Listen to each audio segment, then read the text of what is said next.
আসসালামু আলাইকুম রহমতুল্লাহি ওয়া বারাকাতুহু। ইন্নাল হামদুলিল্লাহ ওয়াসসালাতু ওয়াসসালামু আলা রাসূলিল্লাহ ওয়া বা'দ। সুপ্রিয় দর্শক শ্রোতা, আজকে রোজা সংক্রান্ত গুরুত্বপূর্ণ একটি মাসআলা আপনাদের সম্মুখে আলোচনা করব। সুপ্রিয় দর্শক শ্রোতা, অনেক রোজাদার ব্যক্তি প্রশ্ন করে, হুজুর, রোজা রেখে কি আতর ব্যবহার করা যায়?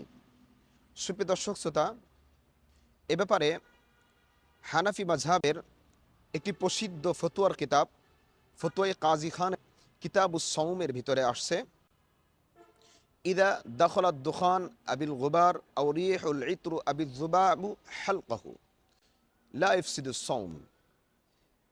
ধোঁয়া অথবা ধুলাবালি, আতরের গন্ধ অথবা মাছি অনিচ্ছাকৃতভাবে কোনো রোজাদার ব্যক্তির গলার ভিতরে যদি প্রবেশ করে, এর দ্বারা লা ইফসিদুস সাওম, রোজার কোনো ক্ষতি হয় না, রোজা নষ্ট হয় না।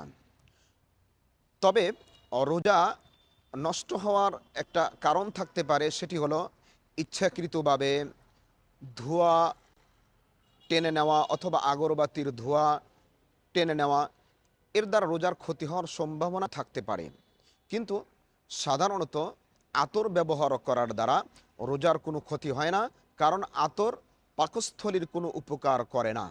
সুতরাং আতর আমরা নির্দ্বিধায় ব্যবহার করতে পারবো। আতর ব্যবহারের দ্বারা রোজার কোনো ক্ষতি হয় না। এ বলে আজকের আলোচনা শেষ করছি। আখির দাওয়ানা আলহামদুলিল্লাহ রাব্বিল আলামিন।